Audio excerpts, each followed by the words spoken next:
Hello there. Welcome to Just the Discs. We talk about Blu-rays here. And today we are talking Warner Archive, and we are talking a variety of different releases from different eras from Warner Archive. I also have a Paramount title to add at the end. But I'll start with my favorite of the bunch. And that is the new Warner Archive Blu-ray release of Black Belt Jones. Let me back up. So Black Belt Jones is from 1974. It is directed by Robert Clouse, who I think is probably most known for his film Enter the Dragon, which also starred Jim Kelly, who I'll get to in just a second. But Clouse directed Enter the Dragon. He did Game of Death, which I believe is notoriously Bruce Lee's final film, and I think he may have passed before the film was even finished. But I'm a big fan of Robert Clouse because of two Little Animal Attack movies he did. One is called The Pack. This has come out on Blu-ray from Shout Factory, Scream Factory. And, Killer Dog movie, Joe Don Baker. He actually worked with Joe Don Baker a few times. And then a movie called Deadly Eyes, which I adore. Now, long out of print. But Killer Rat movie, super fun. So Robert Clouse is my guy just for those two. But I do like Enter the Dragon. And I do like Black Belt Jones. So, there's other stuff. He also did Gymkata. He did China O'Brien 2. He did a movie called Force 5, Golden Needles. That's with Joe Don. Sort of another action movie. He did a great movie called Darker Than Amber with Rod Taylor, a detective film that sadly doesn't have much of a home video release at all. Maybe a VHS. That one I'd love to see get a Blu-ray. Anyway, I'm getting sidetracked. So who's Jim Kelly? Jim Kelly was an American athlete, martial artist, and actor. And I guess he won a bunch of karate championships and sort of rose to fame in the early 1970s with these action films. He would do Enter the Dragon. That's a big one. Then this Black Belt Jones character, which he'd do two movies as Black Belt Jones. There's another one called Hot Potato that I think he's reprising the role of Black Belt Jones in that one, if I recall.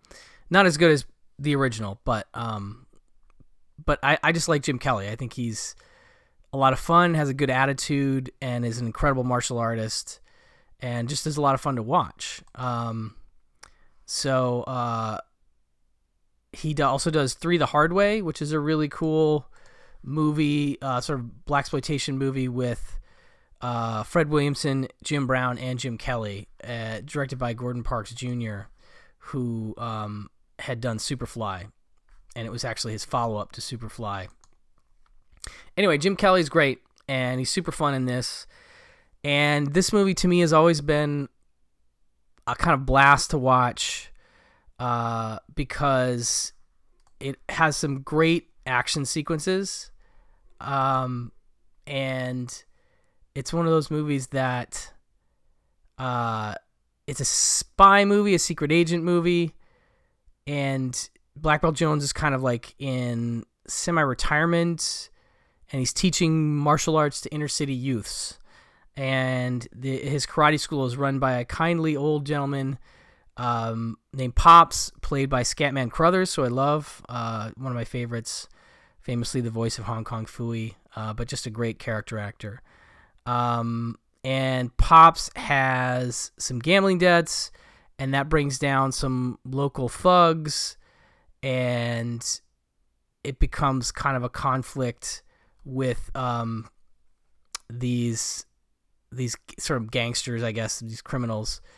And, it becomes kind of a save the rec center kind of thing, sort of, but there's a lot of martial arts around it, and it's fun. And I've always loved the opening theme song to the movie. It's just this incredible. It's like people making sounds like it literally ba-da-da, ba-da-ba-ba, ba-da-da, people singing that kind of stuff, and it's this great like funk track. And I actually had crossed, for the longest time, I'd crossed two scenes from the film. One, there's a great car wash fight, and I had thought I'd remembered it from the opening, but that's actually the end of the movie. But the opening has another great scene where Jim Kelly just attacks a bunch of dudes in a parking lot, so they're kind of similar. But the theme song is playing, and they keep freeze framing Jim Kelly after like he punches people, or he's like one of those dudes who like can pull off yelling, you know, like doing a karate move or a chop and being like, yeah, and just like sell that and make it not seem silly, just make it seem great. And so they keep freeze framing on him in the opening, and the music's playing, and they bring back the theme song at the end for the car wash sequence, and it's super fun. So I've always loved that song, and when I've had small opportunities on occasion in my life to DJ, I love to throw that track into the mix because it's just so fun, and people are just like, what is this, you know? Kind of like this movie. So anyway, looks great, 185 widescreen, no real features, just a theatrical trailer, but I was super psyched that this got announced. Very glad to have Black Belt Jones in my Blu-ray collection and in my Robert Klaus collection, if you will.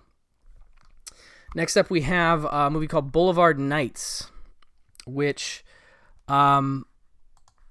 is a very different kind of film. I'm curious how, just out of curiosity, you haven't seen the true colors of vicious gang life in Los Angeles unless you've also seen Boulevard Nights, from executive producer Tony Bill, who's an actor that I like a lot, but he also produced The Sting and Taxi Driver, and he's a good director. I mean, he did My Bodyguard and Five Corners. Fascinating dude. As an actor, producer, filmmaker, just really a guy that I dig. Comes this gritty drama that remains as timely and powerful as when it first appeared in 1979. Said Bill, quote, "Everything in this film is authentic. We've broken important new ground. Today, the continuing problem of gang activity reemphasizes the importance of this trailblazing film. Its insight into gang life remains vital. Boulevard Nights gang members are cholos from the city's Mexican-American barrios, with the film taking the point of view of the gang kids themselves. Two of those kids are the Avila brothers. Raymond Avila, Richard Nunez, is an ex-gang member trying to build a better life, while his kid brother Chuco, Danny De La Paz, is a sullen lowrider wasting his days with his angel-dusted gang. In spite of their differences, the brothers are bound by strong family ties, but those ties are violently tested when rivals challenge Chuco's gang, ignite a full-blown neighborhood war. In 2017, the film was selected for preservation in the U.S. National Film Registry by the Library of Congress as being culturally, historically, or aesthetically significant. Also just has a trailer. It's a neat movie because it's portraying, I think, characters and a lifestyle that up to that point were pretty underrepresented, certainly by, mainstream cinema and studio cinema, for the most part. So it is an interesting look at the barrios of Los Angeles, and it uses Los Angeles well. And you have this older brother and younger brother character. The older brother, like it says, he's an ex-gang member, and he's gotten out, and now he's working at a garage, basically doing tucked upholstery, which is kind of an art form unto itself. And one of the big parts of the movie is cars, and the different cars that the different gang members own, and how nice their cars are, and how nice the upholstery is that they've set up. And they even have scenes of, like, there's a game that they play where two cars are parked next to each other in a parking lot, and they stack beer bottles and then the cars used the hydraulics, because that's obviously a big part of the identity of these cars, to bounce their cars up and down until one of them knocks over the bottles, I think. But it's an interesting little moment, and you do get sort of the behind the scenes. But I mean, it goes, to a dramatic place in terms of the gang war that starts, and even trying to avoid it. There's no way to stop it kind of scenario, and so it's a moving and affecting film in that way. But it is significant in that it is part of a group of films. There was sort of a controversy surrounding it, but it was more about this time. This is 1979, when Boulevard Nights comes out. There's a number of, quote, gang/hood films. So along with The Warriors, Walk Proud, The Wanderers, and Over the Edge, all these came out in 79. And so Warner Brothers was a little nervous. They didn't produce The Warriors. That was Paramount. But fearing a repeat of the gang violence associated with The Warriors, there were some big, not riots, but some big incidents in theaters with gang members watching The Warriors. So the filmmakers tried to distance themselves from that film by saying that Boulevard Nights was not so much a gang film as a family story of two brothers set in a gang environment. But a week before releasing the film, Warner Brothers offered theater owners the option of hiring security, apparently, at the studio's expense if they felt they needed it. And I guess only a couple, half dozen theaters ended up doing that. And Boulevard Nights, I guess, was pulled from San Francisco's Alhambra Theater and on an Ontario, California drive-in after incidents of gang-related violence broke out during some showings of the film at those locations. The film was also picketed by protesters who said it negatively stereotyped Mexican Americans as gang members. So it took some heat, and I think as a result, the film suffered a little bit. I don't know that the reviews were necessarily stunning. Roger Ebert wasn't a huge fan. Vincent Canby wasn't a huge fan. So it's a movie that, despite its authenticity, I think didn't find an audience in theaters at that time, but I think would go on to find an audience on home video, and was out of the conversation in terms of DVD for a long time. And then I think it was one of the early, I could be misremembering this, but I think it was one of the early Warner Archive DVDs. So it's nice to see it finally get a Blu-ray release. As I said, there's no features really except for the trailer, but I know this is an important film, and a film that has a deep fan base that appreciates it. So exciting to see it get a nice looking Blu-ray. Like, all these look good. It almost goes without saying at this point that Warner Archive Blu-rays look good. They take care of the masters, or they do their own restorations, Warner Motion Picture Imaging. And so this looks really nice, and it's a nice addition to your collection. Have some classics here. A movie called Three Little Words, and Three Little Words is interesting because it is, of course, a musical. As you can see, it stars Fred Astaire, Red Skelton, Vera Ellen, Arlene Dahl.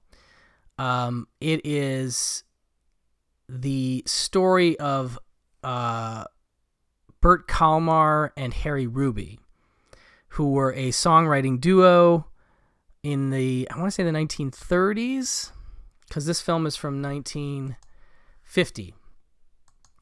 Beautiful color film, by the way. Another one where the movie looks really good, and the dancing is good, and the music is fun. And so in this case, Fred Astaire and Red Skelton play Bert Kalmar and Harry Ruby, and apparently just some very nice dudes. Two guys who wrote songs together, like Three Little Words, and, well, I'm just curious again here how they...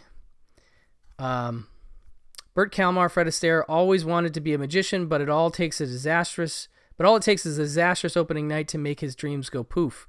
And that's actually a pretty funny scene, because at the time, I can't remember. Some of this stuff is invented apparently because there's an interesting little 3 little words, 2 swell guys featurette about 15 minutes long, where they talk about Kalmar and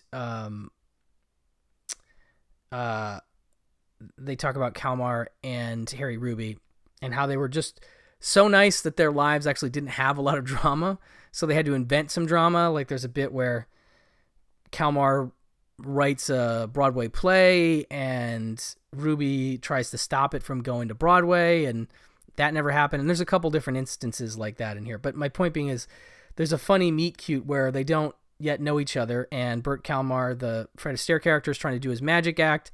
He tells the Red Skelton character, I just need you to stand behind the curtain, and I have these cages with animals. I need you to slide them through this hole into this table, and I'll pull them out of this hat. And that starts okay, but then it goes horribly wrong. It ends with like animals running across the stage, and just like, it's pretty funny, I gotta say. So anyway, that's the, downfall of his magic act. So Kalmar moves on and finds songwriting magic with collaborator Harry Ruby, the stage and screen songsmith, whose many tunes include, here we go, Groucho Marx's signature Hooray for Captain Spaulding. Let's see here. Receive a Hollywood hooray in this audience favorite screen biopic featuring a hit parade of Kalmar and Ruby standards, including Nevertheless, I'm in Love with You, Who's Sorry Now? That was the other one I was trying to think of. That's a big one. And the title tune, 3 little words. Astaire puts on his dancing shoes for dazzling duets with Vera Ellen, as well as a tap solo. The film was a box office smash and a wonderful showcase, not only for the Terpsichorean talents of Astaire and Vera Ellen, but also one for one of Red Skelton's best screen performances, giving him the opportunity for a more substantial acting role that didn't just rely on his trademark comic genius. The film is also highlighted by a star turn from Debbie Reynolds, who portrays Boop Boop Badoop sensation Helen Kane, performing I Want to Be Loved by You to the vocals provided by Miss Kane herself. So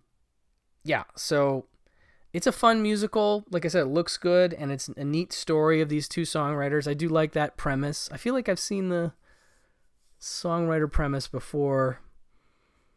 Maybe it's a dramatization of another duo that I'm not able to remember right now. But I do like Fred Astaire a lot. Red Skelton, I'm kind of mixed on, but I do like him in this. I think he's actually, I agree, it is one of his best performances that I've seen. Let's see here. This has that featurette, the 15-minute thing. Vintage Fitzpatrick travel talk short roaming through Michigan. Classic MGM Tex Avery cartoon, Ventriloquist Cat. Audio-only bonus, Paula Stone's Hollywood USA radio promo, and the trailer. But again, a really nice looking, Blu-ray. If you're a fan of Fred Astaire, you want this for your collection, you will not be disappointed. Fan of musicals, definitely worth your time. Okay, another musical. So this is Harem Scarum. And it is an Elvis musical, 1965. I think notoriously kind of one of his lesser films, ultimately. Just one of those movies that is seen in the Elvis canon as maybe not his best work. And there's a couple things I was just reading about. It's listed apparently among the most enjoyably bad movies ever made in the Golden Raspberry Award for founder John Wilson's The Official Raspberry Movie Guide. But I mean, there's other little bits like Elvis was paid $1 million salary for the one and only time for this movie, apparently. And there's little quotes like, after seeing this film, a studio executive quipped, "Elvis movies don't need titles. They should just be numbered." And apparently after reading the script, Tom Parker thought the film was a comedy and suggested having a talking camel. And Elvis liked the idea of the character being a sheik, somewhat of a sheik. In fact, let me just... Go East Young Man sings showbiz star and martial arts wizard Johnny Tyrone. That's his character. To hear is to obey. A clandestine group called the Assassins kidnap Johnny and whisk him to a remote Arabian realm isolated from the world for 2,000 years. Sheik meets desert sheik when Elvis Presley plays Johnny and teams with his former Miss America, Marianne Mobley from Presley's Girl Happy, apparently also, in this tuneful frolic, partially shot on the original set built for Cecil B. DeMille's 1927 epic King of Kings. That makes sense now, having seen the movie. The sets are quite elaborate, and they are of that period. It makes sense. Directed by musical movie veteran Gene Nelson. The kidnappers want Johnny to use his fighting finesse to kill a desert king. Johnny a hitman? No, he's a hit, man. A top singer of songs like Kismet, Harem Holiday, and 9 more, all part of the jam and scam and swashbuckling fun of Harem Scarum. This features classic Tom and Jerry cartoons, The Cat's Meouch, and Of Feline Bondage, and the trailer. I like Elvis movies. I'm a fan. Some of them are very entertaining, and he's always fun to watch, and I like some songs more than others. This one isn't necessarily my favorite. It just doesn't quite have the oomph or the narrative that I'm not saying like Elvis movies are mastery of narrative drive, but yeah, this one didn't quite work for me as well as some others. But I know that there are Elvis completists out there, and again, the scan looks very good, so it is definitely recommended for Elvis fans. And there's a few more I think of his that haven't made it to Blu-ray, so maybe we get those as well. But anyway, moving on, we have a Scooby-Doo double feature. This has been fun to see these Scooby-Doo films get their due on Blu-ray. These two are from 1999 and 2000, and they're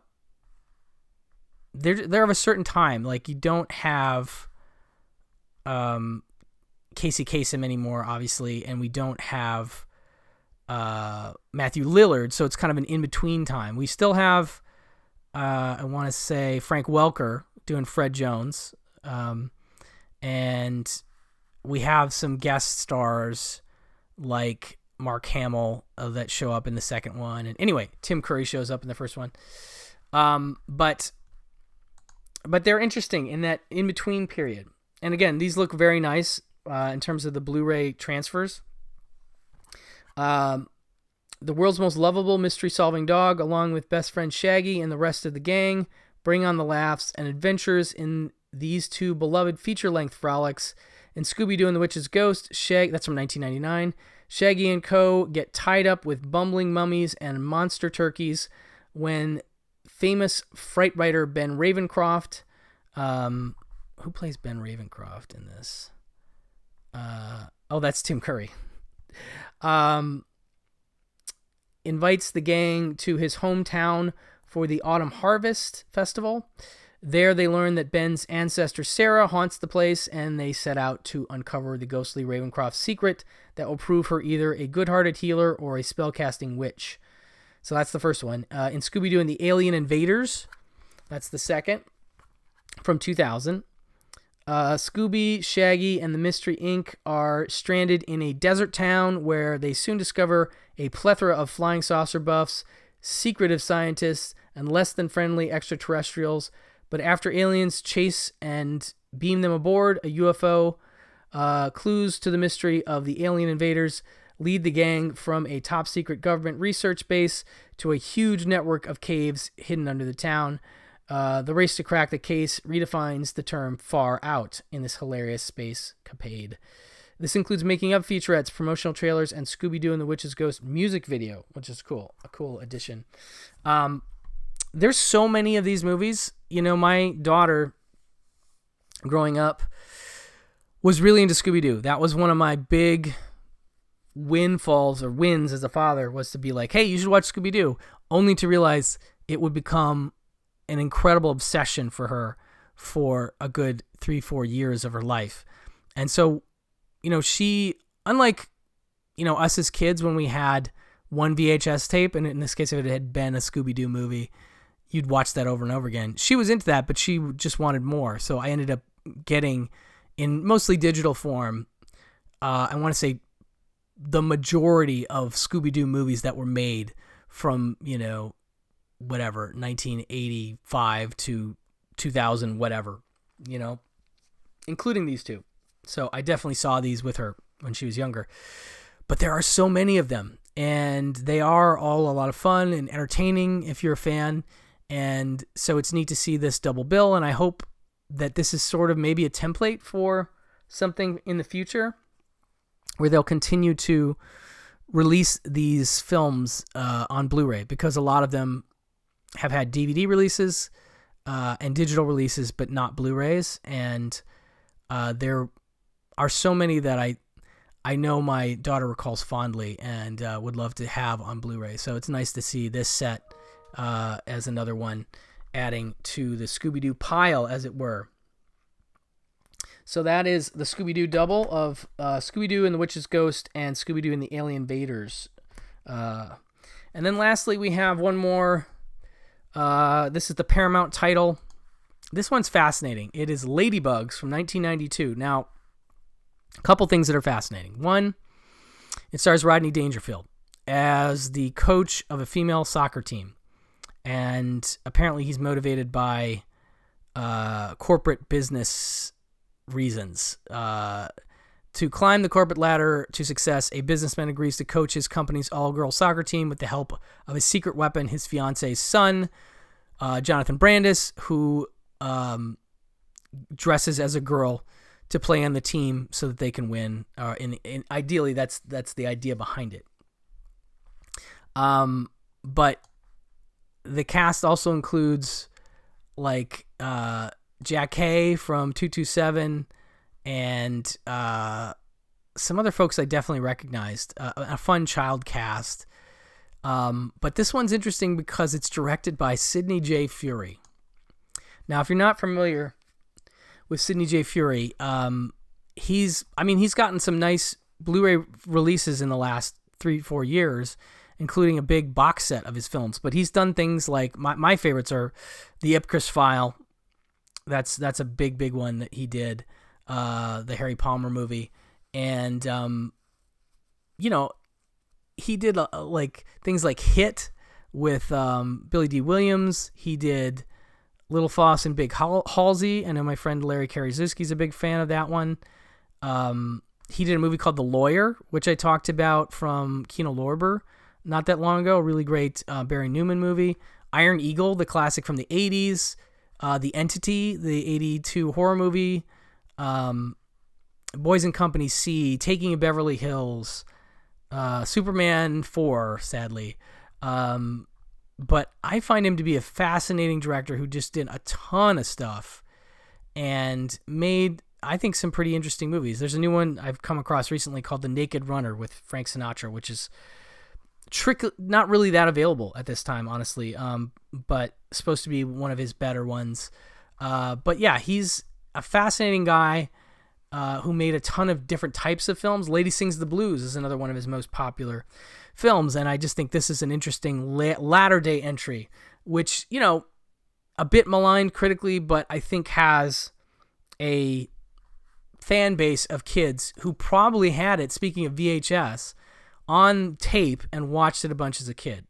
So I think it's definitely one that has stuck around for that reason. Obviously, Rodney Dangerfield stars. He would do... he does Back to School in 86, and then he kind of does like some specials, and Rover Dangerfield in 91, and then Ladybugs in 92, and then Natural Born Killers in his most dark role in 94. So just to give you a sense of where he was when he made this. So it also stars Jonathan Brandis, who I think is most known for things like Neverending Story 2, and he's in It, the first one, the first series. He was also a regular on the cast of Sequest 2032, but sadly passed away pretty young. I think he died in 2003, yeah, so not to bring the room down too much because it's a kids movie, but I do think it's interesting when you have a star like this who was popular, but came upon some hard times. But he's good in this, and he's doing a nice job and plays off Rodney pretty well. And it's just a lark. It's a fun, goofy girls soccer movie, with Rodney Dangerfield. Like, you can kind of imagine what that is, and not in a cliched way, but like it's fun, like you would think that would be. So, anyway, this is a Paramount Blu-ray, and it is one of those that does not have any features. But as I said, I think that folks have been looking forward to owning this because they maybe did in some form or another as youths.